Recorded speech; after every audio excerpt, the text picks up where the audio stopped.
Amen. Alléluia. Gloire à Dieu. Nous rendons grâce pour ce jour. Nous rendons grâce pour la vie. Nous rendons grâce pour tout ce que Dieu permet. Tout ce qu'il permet, tout ce qu'il nous fait vivre, tout ce à quoi il nous appelle. Il est vraiment bon, il est vraiment digne, il est capable, il est fidèle. Il n'y a rien qui manque en lui. Nous avons tout en lui. Nous avons pleinement tout en lui. Amen. Pleinement tout en lui. Alors merci Père pour ce temps.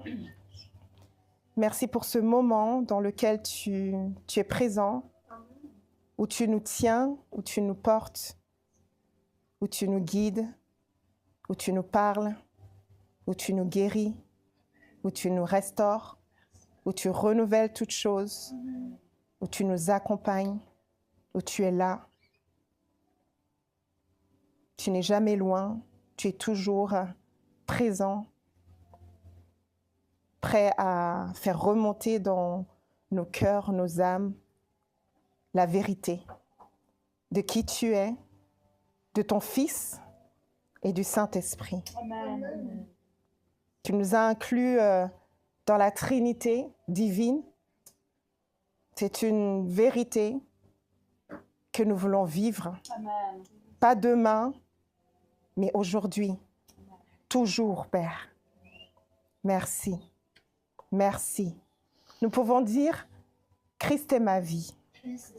Christ est ma vie. Christ est ma vie. Maintenant et toujours. Je ne suis pas en dehors. Je suis incluse. Merci, Père. C'est ma réalité. C'est ma réalité. C'est ma réalité.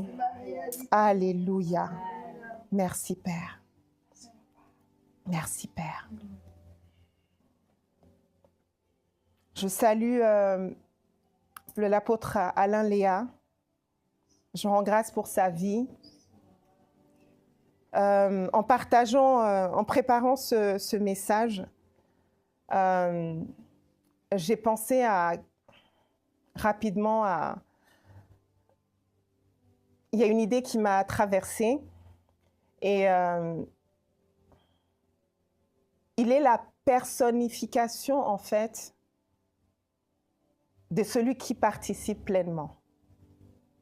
Vous savez, il n'y a pas de jugement dans ce que je dis, hein, mais ça doit nous pousser à réfléchir. Il est la personnification de celui qui participe, de celui qui connaît, de celui qui transmet. Et ne vous laissez pas tromper, en fait. Ne vous laissez pas tromper. Et Jésus nous a prévenus. Il a dit, ne vous laissez pas tromper, peut-être corrompre. Ne vous laissez pas bercer d'illusions. Parce que beaucoup crient aujourd'hui, beaucoup parlent aujourd'hui au nom de Dieu. Mais les fruits devraient permettre de connaître la source. Alors regardez aux fruits. Et quand on regarde l'apôtre Alain Léa, force est de croire, de voir que l'humilité qui transparaît est tellement incroyable, est tellement immense qu'on sait que c'est un fils, un digne fils qui participe.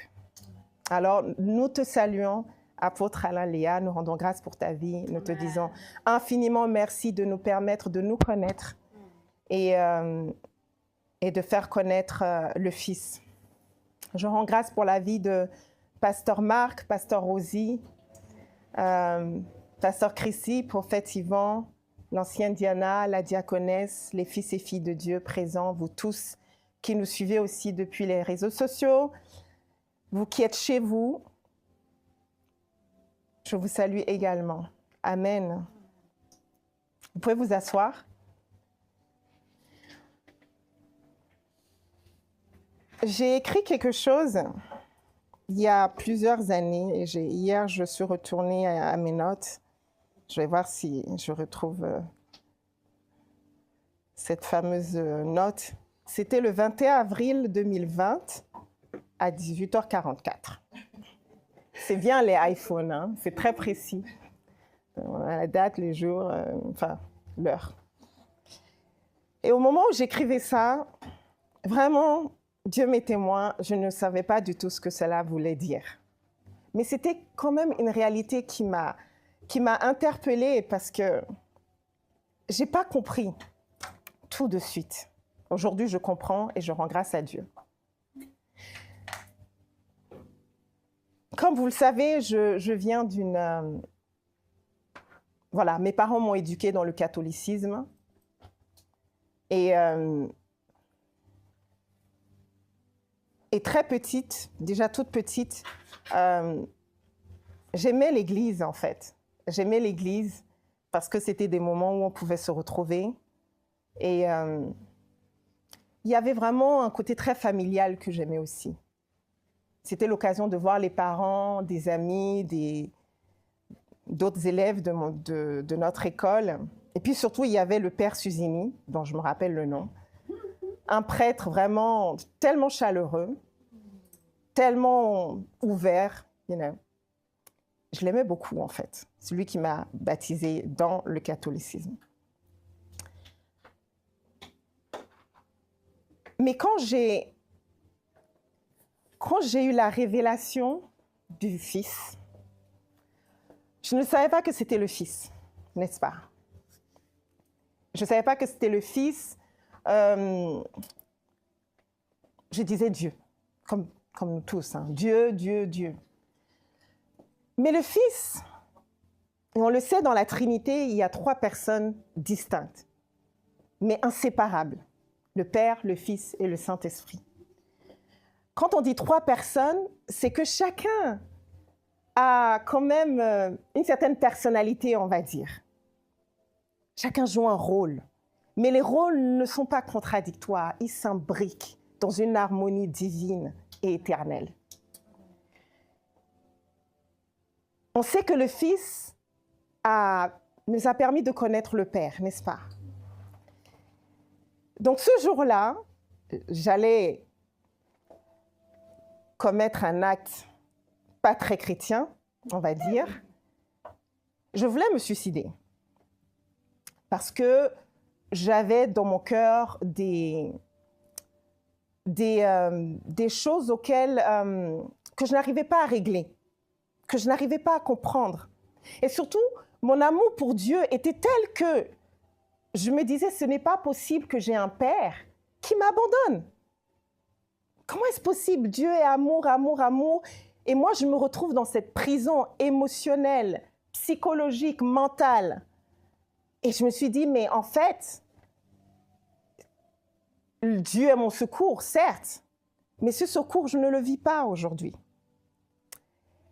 Et quand je vous dis, le Fils a une manière très particulière de se faire connaître. Le Saint-Esprit aussi, que nous avons reçu. Mais ce jour-là, ce qui s'est passé, c'est que j'étais convaincue qu'il n'y avait pas d'issue. J'étais persuadée. J'avais ruminé mon petit plan en me disant que c'est la meilleure décision à prendre. Et vous savez, lorsque notre âme est empêtrée dans les ténèbres, on ne voit que ça. On ne voit que les ténèbres. C'est vrai, on ne voit rien d'autre que ça.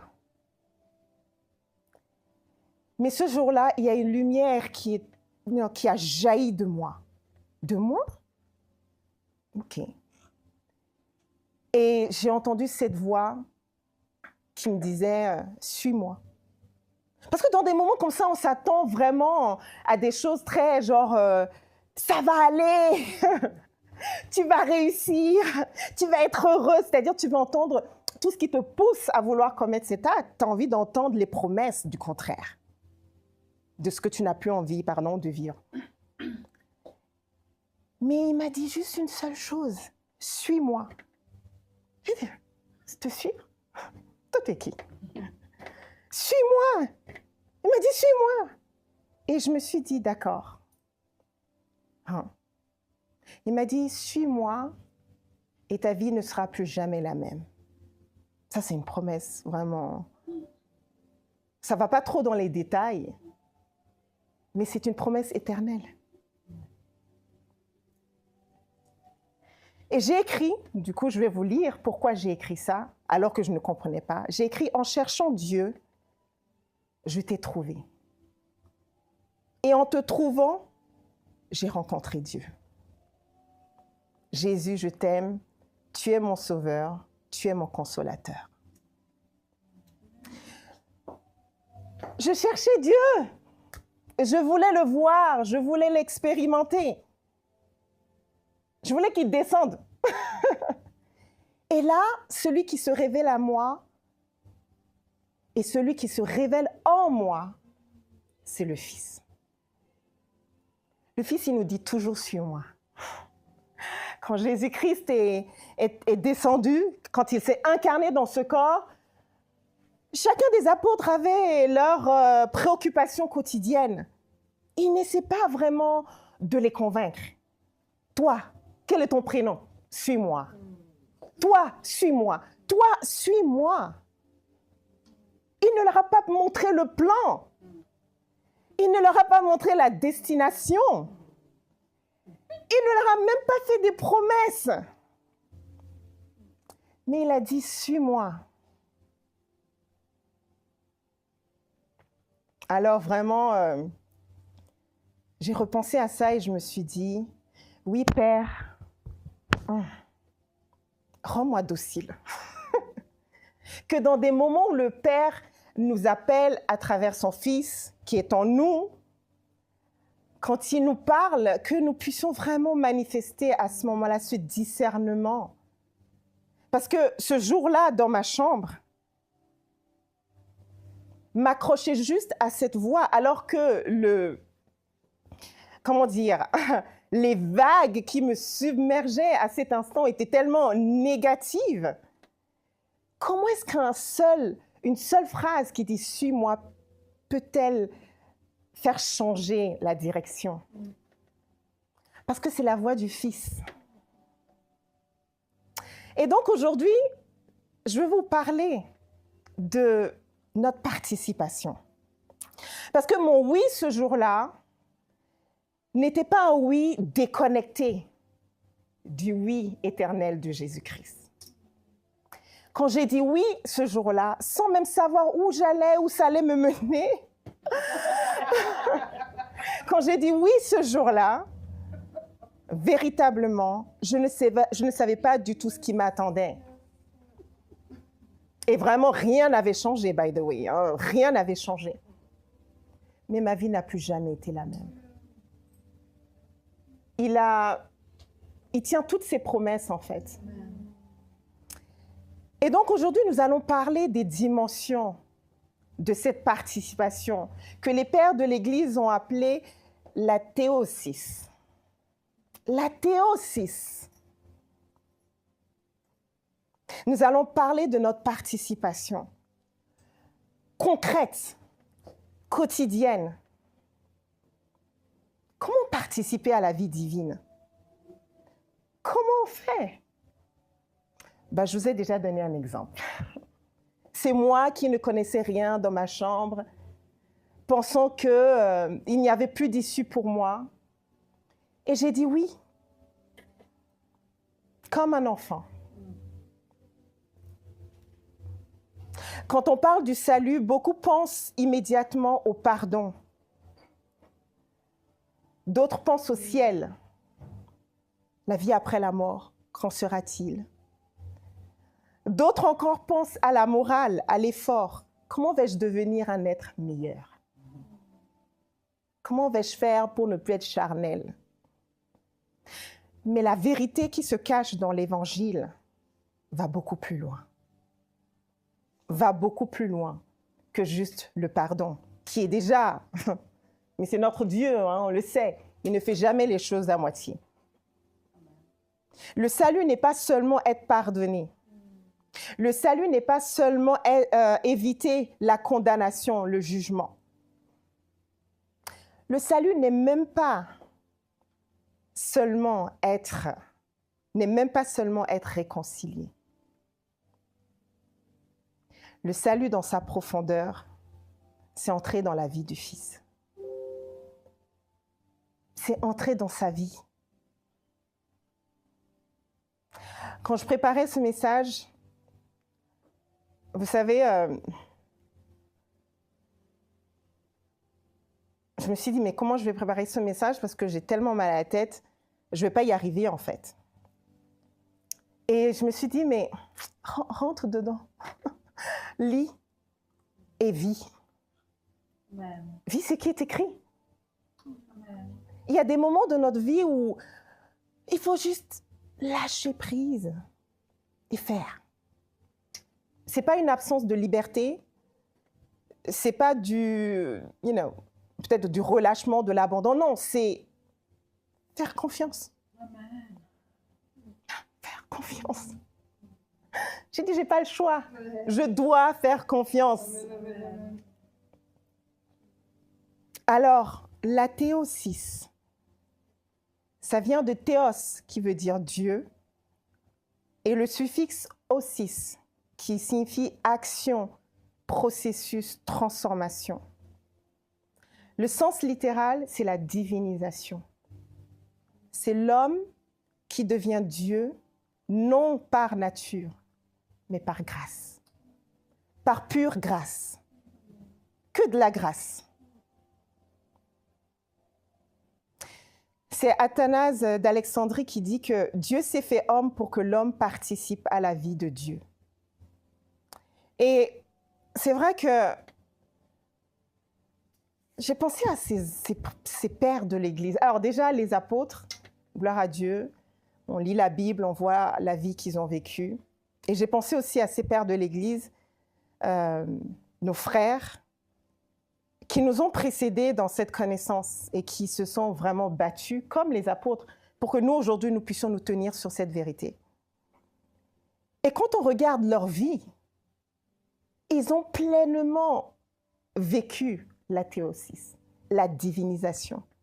C'était des hommes qui avaient une telle conviction, une telle foi dans ce qu'ils faisaient, qu'ils étaient persécutés. Mais la persécution ne les a jamais empêchés d'aller jusqu'au bout de leur mission. Il y a des choses aujourd'hui dans nos vies qui semblent tenir dur. Ne regardons pas par là. La fidélité du Père est plus grande que tous les obstacles qui peuvent se mettre devant nous. Alors, je parlais de dimension de la théosis. Ces dimensions se retrouvent manifestées pleinement dans le Fils. La première dimension, c'est le oui éternel du Fils. Jésus-Christ, il était dans un aliment tellement parfait que lui et la volonté, disons que lui et le Père, comme il a dit, ils font un. Donc, il n'y avait aucune dissociation. Le oui de Jésus-Christ, c'était le oui du Père. Le oui du Père, c'était le oui de Jésus-Christ. Et donc, dans l'incarnation, il vient et puis, c'est oui à tout. Absolument tout. Malgré qu'il soit dans la chair, et nous savons bien que la chair a ses limites. Alors le verset dans 2 Corinthiens 1, 20 nous dit « Toutes les promesses de Dieu, c'est en lui qu'est le oui. C'est pourquoi l'amen par lui est prononcé par nous à la gloire de Dieu. L'amen par lui, à travers lui, pas à part de lui. » C'est-à-dire que lui, il a dit oui pour que nous puissions dire amen. Il a dit oui pour que nous, tous ici, quand nous sommes là, amen, amen, amen, il a dit oui pour que nous puissions dire amen. Donc, notre amen n'est pas déconnecté de son oui, mais s'inscrit profondément dans son oui, à partir de son oui et pour son oui. Le Fils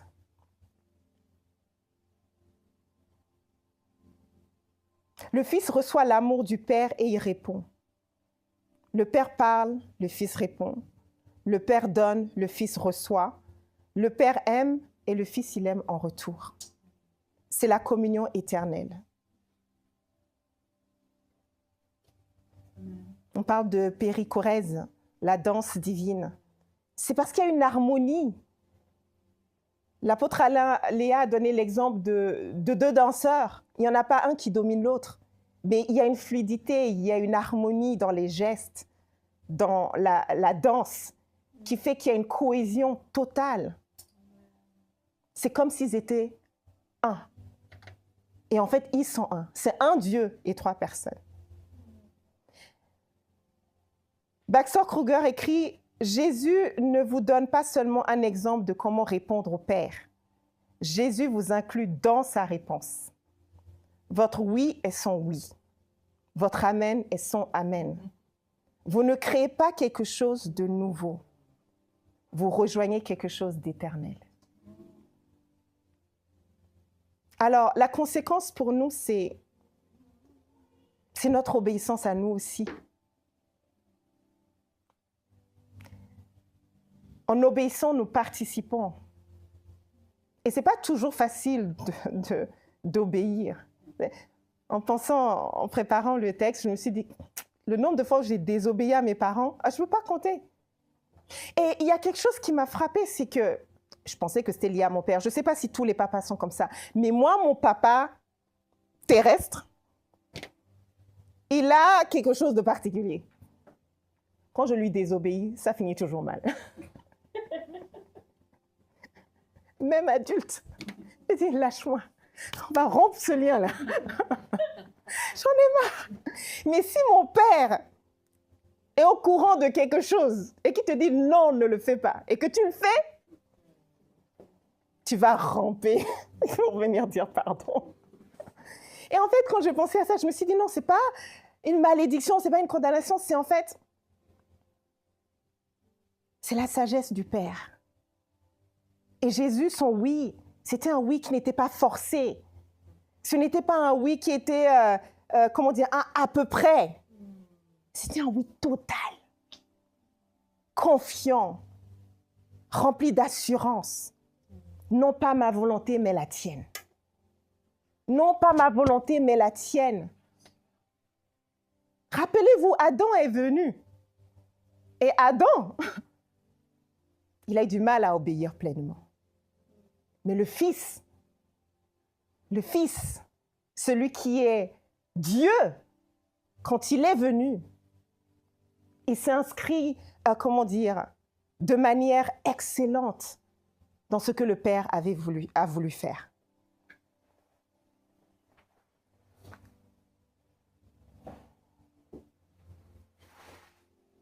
Amen.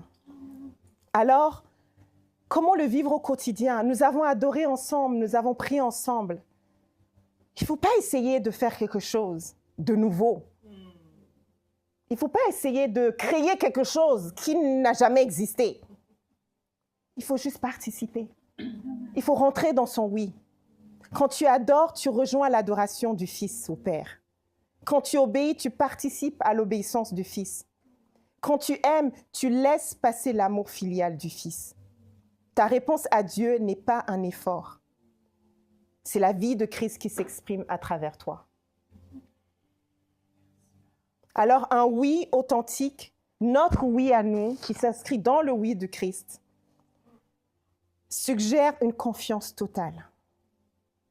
Ce n'est pas toujours facile quand les circonstances sont compliquées. C'est une liberté consentie. Dieu, il ne nous vole pas notre libre arbitre. Le Père, c'est celui qui nous donne le choix de dire oui ou de dire non. C'est aussi une cohérence intérieure.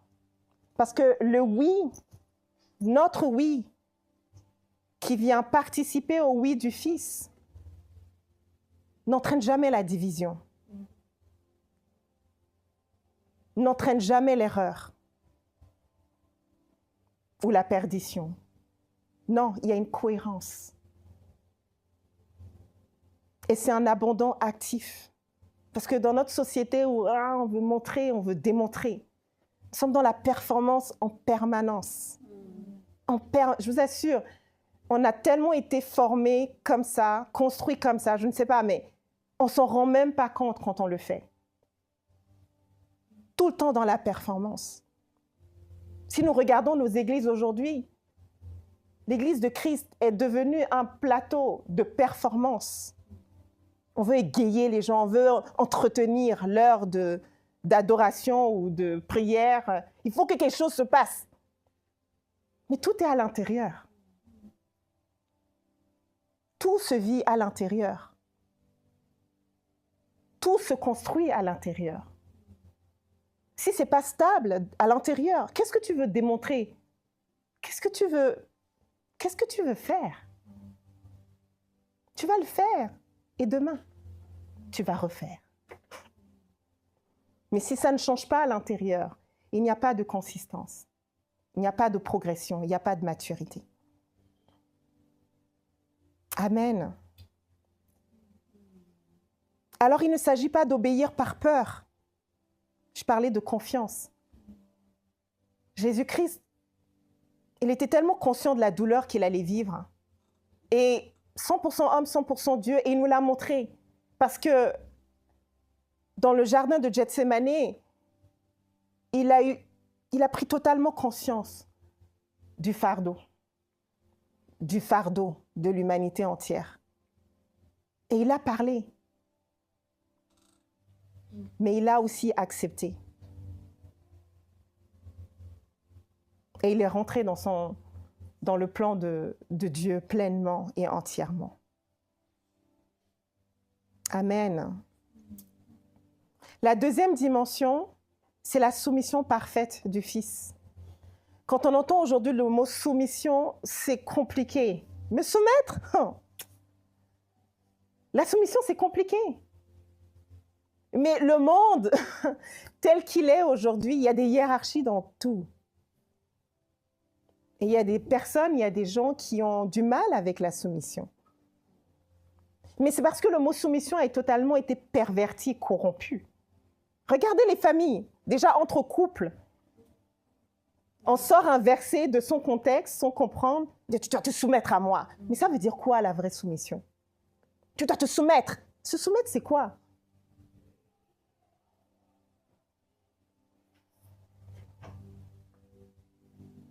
Alors Jean 6, 38 nous dit « Je suis descendu du ciel pour faire non ma volonté, mais la volonté de celui qui m'a envoyé. » La soumission du Fils n'est pas un devoir à contre-cœur, c'est un délice joyeux. Dans la Trinité, soumission est égale à harmonie, pas hiérarchie, pas domination, pas manipulation. Pas domination, pas manipulation. C'est harmonie. C'est la même harmonie. L'harmonie qu'il y a dans la Trinité fait que la soumission n'est pas négative. Au contraire, elle est le résultat de l'amour qui circule. La soumission du Fils ne révèle ni infériorité ni domination. Elle révèle l'amour en harmonie. Et Malcolm Smith nous dit la Trinité modèle la soumission sans infériorité. Le Fils se soumet, mais il n'est pas moindre. Il honore le Père, mais il n'est pas diminué. C'est le modèle pour toutes les relations saines.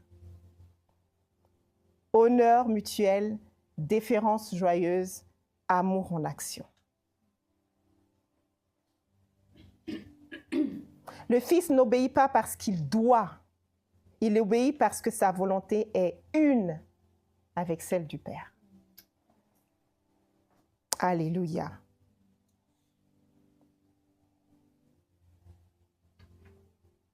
Alors quand nous obéissons, nous n'inventons rien. Ici aussi, on rentre juste dans l'obéissance du Fils. Ça ne vient pas de nous. On ne crée pas quelque chose de nouveau. On s'aligne. On s'aligne. Et l'aliment, c'est l'harmonie. C'est l'accord. Je me suis toujours dit, pourquoi il y a ce verset dans la Bible qui dit que lorsque deux personnes s'accordent pour demander quelque chose, ça s'accomplit. Pourquoi? L'harmonie, c'est une arme puissante. C'est une arme puissante. Quand vous montrez que vous êtes séparés, tout peut rentrer. Tout peut venir s'infiltrer. Mais quand vous êtes unis comme ça, c'est l'amour, c'est l'expression de l'amour. C'est la soumission non pour écraser, mais au contraire, c'est pour mieux dévoiler ce qui est à l'intérieur. Alors notre vieil homme lutte en permanence, mais il est mort, crucifié. Il faut qu'on se rappelle. Je vous assure, vous le savez, il faut s'en rappeler. Le vieil homme, il n'a plus de pouvoir, mais il peut encore nous tromper. Il peut encore te tromper, il peut encore me tromper. Par contre, le nouvel homme, lui, il est aligné avec le Père. Et croyez-moi, souvent on entend les deux voix. On les entend. Je vous assure, on les entend. Et c'est là où l'ego doit se taire. L'ego. Merci, Père. Donc, l'obéissance devient moins un combat contre Dieu, mais une communion avec lui. Vous savez qui nous sommes véritablement est là. It's already there. Qui nous sommes véritablement, les diamants, les joyaux que nous sommes, c'est là. Et c'est vrai qu'il y a des moments où on le voit. On se dit, hey, comment j'ai aimé là? Comment j'ai pardonné? Ah, Seigneur, tu t'es dévoilé en moi. Non, c'est qui tu es. C'est qui tu es, véritablement, par participation. Par participation. Et plus nous participons, plus notre conscience est renouvelée et s'inscrit dans cette vérité, et plus nous nous dévoilons en fait à nous-mêmes. Et nous découvrons des cœurs, mais tellement beaux, tellement remplis, capables de donner, de recevoir, d'être patients, toutes ces choses merveilleuses en fait. Lorsque nous participons, nous combattons tout ce qui est ténèbres et qui peut venir s'installer dans nos âmes. Merci, Père. Alléluia. Nous pouvons simplement prier dans ces moments-là où on sent ce combat. Jésus, je rejoins ton obéissance. Ta soumission devient ma soumission. L'autre dimension, la troisième dimension, c'est la mission révélatrice du Fils. Tiré d'Hébreux, verset 3, le Fils est le rayonnement de la gloire de Dieu et l'empreinte exacte de son être. Dans Jean 14, verset 9, Jean écrit, et il relate ce que Jésus a dit. « Celui qui m'a vu a vu le Père. »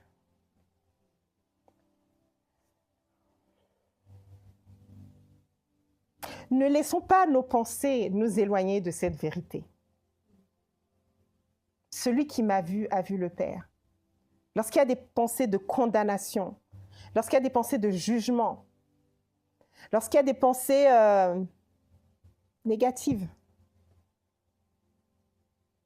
replongeons-nous vraiment dans ce que Jésus-Christ nous a montré. Un Père compatissant, un Père qui aime, un Père qui pardonne, un Père qui guérit. C'est qui il est. Et c'est difficile pour les personnes qui ont qui ont eu des rapports compliqués avec leur père, de recevoir souvent cette vérité que Dieu est amour. C'est difficile pour eux, parce que voilà, ils se réfèrent au modèle qu'ils ont eu. Mais qui Jésus a été sur cette terre, c'est qui notre Père est véritablement. Donc le Fils, il est le oui éternel, la soumission au Père. Et il révèle le Père. Il révèle le cœur du Père pour ses enfants. Jésus n'est pas une version plus douce de Dieu. Jésus est ce à quoi ressemble le Père. Il n'y a pas un Père méchant de l'Ancien Testament qui hurle, qui condamne. Non, il y a un Père qui est amour. Qui est amour. Point. Et il n'y avait que le Fils pour pouvoir nous le montrer, parce qu'ils font un. Personne d'autre. Alors, les prophètes, gloire à Dieu pour leur vie, ils ont fait ce qu'ils pouvaient. Mais aujourd'hui, Dieu parle à travers son Fils. Amen. Et personne d'autre. Je vous assure, personne d'autre. Donc, quand vous entendez des choses, discernez. Quand vous entendez des vérités proclamées, discernez. Le Père s'est montré. Le Dieu invisible s'est rendu visible dans le Fils. Amen. Merci, Père. Alléluia. Saint Athanase nous dit, il est venu comme Dieu, révélant ce que Dieu est éternellement.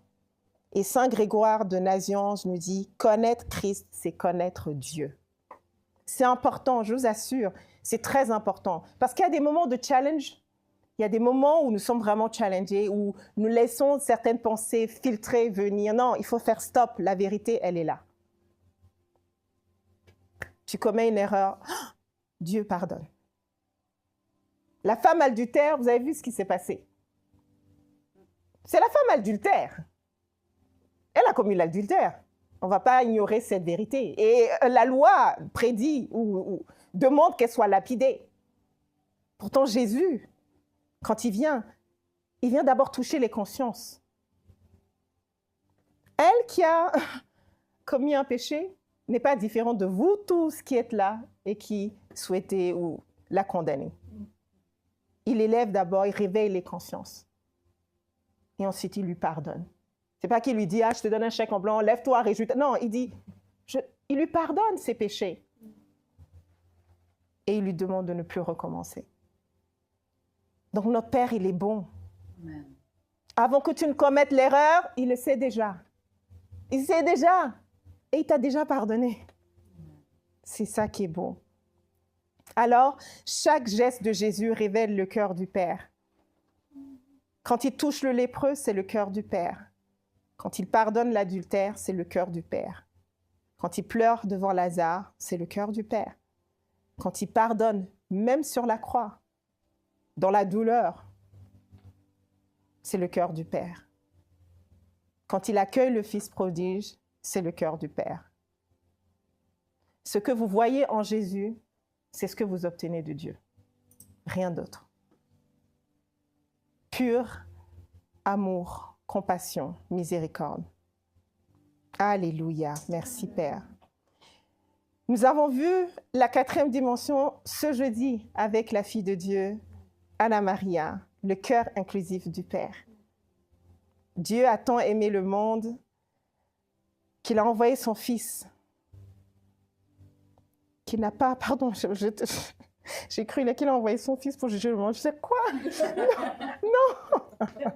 J'ai pas vu la négation. Je me suis dit, c'est quel verset ça? C'est quelle Bible qui ose écrire ça? Non, Dieu n'a pas envoyé son Fils pour juger le monde, mais pour que le monde soit sauvé par lui. Alléluia. L'incarnation assume la nature humaine. Cela signifie, c'est une invitation universelle. Et on l'a vu, il n'y a pas de « je suis incluse, tu n'es pas inclus ». Et vraiment, la fille de Dieu nous l'a très bien expliqué ce jeudi. Il n'y a pas de « toi, tu es un Christ, moi, ou l'autre, il ne l'est pas ». J'en sais rien, il n'y a rien de tout ça. Nous sommes tous inclus. Nous sommes tous inclus. Mais nous pouvons ne pas tous vivre cette vie divine-là. Nous pouvons en être inconscients. Mais nous sommes tous inclus. C'est trop tard de s'y opposer. C'est trop tard. C'est vraiment trop tard. Alors, autant participer. Autant participer. Mais aujourd'hui, dans le monde dans lequel nous vivons, vous savez, je me suis dit que je vais arrêter de regarder l'actualité. Vraiment, je me suis dit que je vais... Il y a un verset, je ne me rappelle plus du verset, mais c'est dans comment on appelle ce... Ecclésiaste, merci. C'est dans Ecclésiaste. Et vous savez, ce verset m'a beaucoup touchée parce que le verset dit, et je vais paraphraser parce que je ne me rappelle pas exactement de ce que ça dit, enfin, de comment c'est dit, c'est écrit. En gros, et je paraphrase, c'est plus tu connais, plus tu souffres.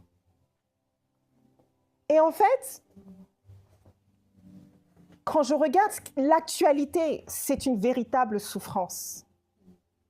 Et on dit souvent que lorsque un souffre, tous les membres souffrent.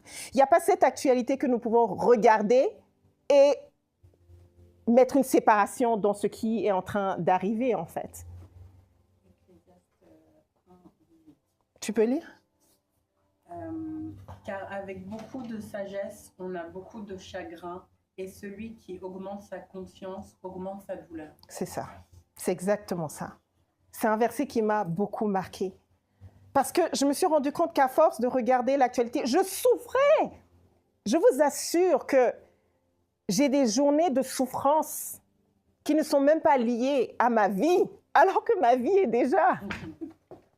Je me dis, Christelle, préserve-toi. Mais je vous assure, quand je regarde ce qui se passe dans le monde, les injustices, l'oppression, la corruption, tellement d'injustices. L'homme s'est perdu, vraiment.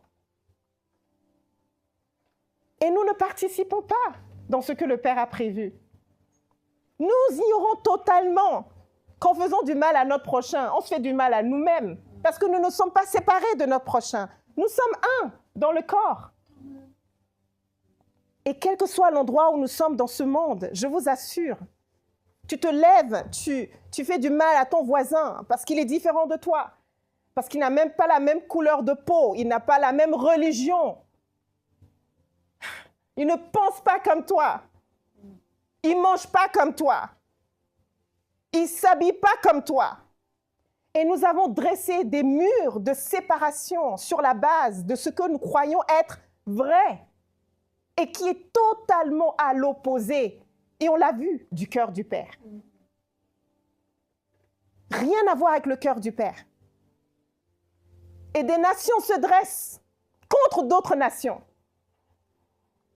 Et des nations sont écrasées. Parce qu'aujourd'hui, nous sommes dans un monde où l'argent, le pouvoir, domine tout. Je préfère même ne pas dire des noms, c'est honteux.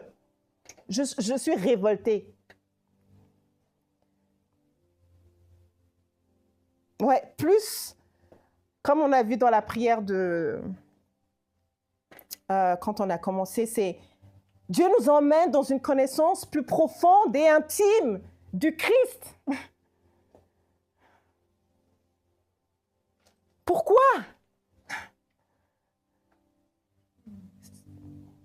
Pour connaître sa volonté. On a vu le Fils, la volonté du Fils s'aligne avec la volonté du Père. Et Dieu souhaite que notre volonté s'aligne avec la sienne. Parce qu'il est la vérité. Et que tout ce qui sort de lui est amour, compassion, miséricorde. Donc il veut que nous soyons des canaux, des instruments de sa miséricorde, de son amour, de sa justice. De sa justice. C'est facile, et c'est pour ça que j'ai commencé en parlant de l'apôtre. Parce que c'est facile de reconnaître celui qui participe. Et je ne suis pas en train de condamner, nous participons tous progressivement. la maturité spirituelle. Alléluia, nous sommes dedans et nous croissons. Mais ce que je veux dire, c'est que le monde attend vraiment, la création attend la révélation des fils de Dieu, avec un ardent désir, parce que la création souffre.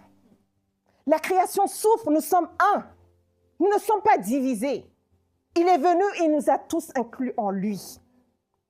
Je me suis dit, mais vous croyez que le Père ne souffre pas de voir ses enfants divisés?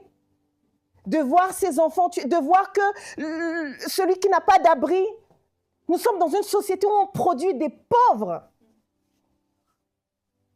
Et on est content. Comment est-ce possible? Quand est-ce qu'on a perdu le sens de l'humanité? Quand je regarde l'actualité, je souffre énormément. Et je sais que peut-être qu'il ne faut plus que je regarde, mais je me dis, Père, nous sommes dans ton Fils qui t'a révélé, qui nous a montré l'exemple. Où sont tes fils? Où sont tes fils? Alléluia. Christ dans toutes les nations. Non, Christ dans toutes les nations. Amen. C'est le désir du cœur du Père. Amen. C'est le mandat qu'il a donné à l'apôtre Alain Léa. Les fils révélés. Pourquoi le monde attend à vaincre? Le monde, la création attend avec un ardent désir. La révélation des fils qui se connaissent et qui se tiennent sur la vérité. Christ est là aujourd'hui à travers nos vies. Vous attendez qu'il revienne, il est déjà là à travers son Église qui est son corps.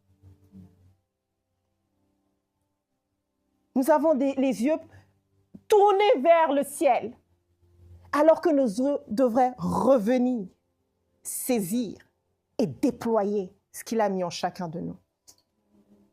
Partout où nous sommes, partout où il nous a positionnés. C'est ce que j'essaye de faire. Je me dis, mais un fils, une fille révélée doit montrer l'exemple partout où elle est. Ne laissons pas les pensées de séparation, de division, de tribalisme, de polarisation, de culture d'annulation, de mépris de l'autre prendre le contrôle, alors que nous portons en nous des sources, une source intarissable de transformation partout où nous posons les pieds. Nous pouvons transformer, changer les choses. Le cœur inclusif du Père, c'est celui-là. C'est celui qui unit, qui ne divise jamais, qui va au-delà de ce que l'apparence montre. C'est pour ça que les pharisiens ne pouvaient pas accepter ce que Jésus est venu faire. Parce que celui qui veut dominer ne peut pas accepter Christ. Il aura toujours du mal. Si tu veux dominer, tu auras du mal à l'accepter. Si tu veux écraser, tu auras du mal. Parce que lui qui est Dieu s'est humilié, est venu pour nous emmener à la maison. Amen. Il s'est humilié pour rentrer dans ce corps, dans un corps, pour unir. Et vous savez, c'est beau parce que chaque chose, et la Bible ne relate pas tout, mais chaque chose que la Bible relate, c'est pour nous faire réfléchir. Pourquoi il mangeait avec les collecteurs d'impôts? Pourquoi il était avec les prostituées? Pourquoi? C'est pour montrer qu'il n'y a pas de division. Nous sommes un. Ça, c'est un message pour les dirigeants du monde entier. Et pour chacun de nous, by the way. Pour tous. Amen. La 5e dimension et la dernière d'aujourd'hui, en tout cas, c'est le sacrifice joyeux du Fils.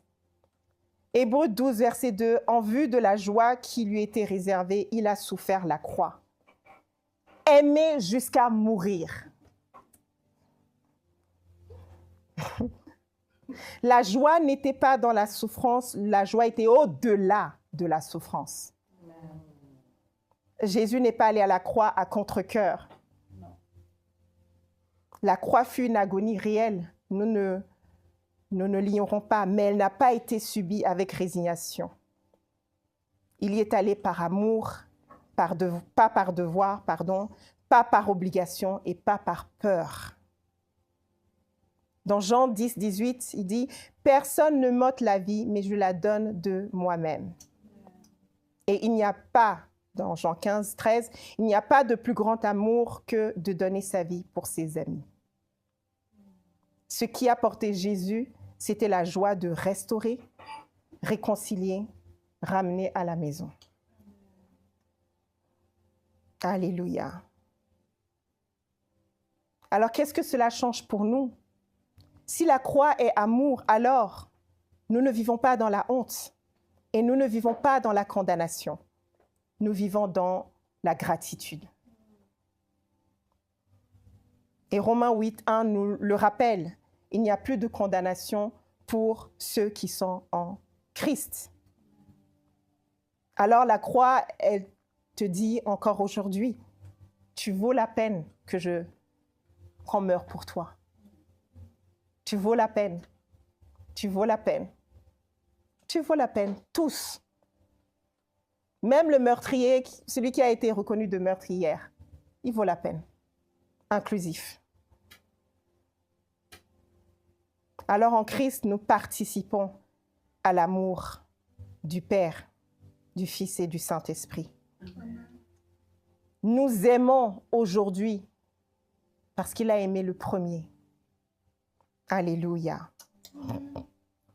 Alors, quand un sacrifice nous est demandé, tel que la patience, le pardon, la générosité, la disponibilité, nous pouvons aussi prier. Jésus, tu as donné ta vie pour moi. En toi, je peux donner la mienne. Alléluia. Merci, Père. Alors, ces 5 dimensions évoquent notre participation humaine à la vie intérieure de la Trinité. Ce n'est pas seulement qui est Jésus, c'est où sommes-nous en lui. Chaque thème contient un mot implicite. Le oui, c'est la participation. La soumission, c'est l'harmonie. La révélation, c'est la guérison de l'image de Dieu. L'inclusivité, c'est l'universalité. Le sacrifice, c'est la transformation par l'amour. Et c'est cela qu'évoque la théosis. Divinisation. Non pas devenir Dieu par nature, mais participer à la vie du Fils.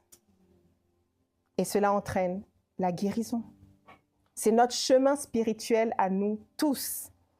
Alors, dans les moments où nous sommes challengés, nous pouvons nous rappeler, il a dit oui pour que nous puissions dire Amen. Il s'est soumis afin que nous aussi, nous soyons obéissants. Et il a révélé le cœur du Père, afin que nous sachions qui est le Père. Merci, Père. Alors, nous pouvons contempler cette vérité maintenant et vivre selon ces vérités et ne pas laisser les circonstances extérieures définir qui nous sommes ou ce que nous pouvons faire. Amen, amen, amen. Alors, nous pouvons prier ensemble. Je vous prie de vous lever. Alléluia. Nous pouvons nous exprimer chacun selon ce que ce message nous a fait voir, selon les circonstances que nous vivons dans nos vies, nous expérimentons. Père, merci parce que tu as tout accompli à travers ton Fils. Père, nous prions que son oui soit notre oui, que sa soumission soit notre obéissance. Pas une obéissance qui devient robotique, non, une pleine conscience une assurance, une confiance totale en ton œuvre, en qui tu es. Merci Père parce que nous voulons participer à ta nature divine. Nous voulons participer dans tous les domaines de notre vie. Vraiment tous les domaines de notre vie. Nous voulons participer à ta vie. Et nous voulons impacter, Père, les sphères d'influence dans lesquelles tu nous as positionnés. Merci parce que nous grandissons continuellement. Nous grandissons dans cette participation, dans cette communion, dans cette filiation. Père, nous te disons merci. Merci pour ce que tu as accompli. Merci pour notre inclusion. Nous sommes déjà inclus. Notre inclusion dans la danse de la Trinité. Merci parce que chaque pas qui est dans la Trinité, qui est fait dans la Trinité, devient notre pas. Nous suivons, nous nous allions, nous restons et nous demeurons dans cette harmonie parfaite où l'amour coule et déborde. Merci Père parce que nous sommes des vases, que tu remplis, des vases par lesquels tu communiques, des canaux par lesquels tu parles, où tu œuvres, où tu changes les choses autour de nous. Merci Père pour notre position. Merci Père. Merci Père. Merci Père.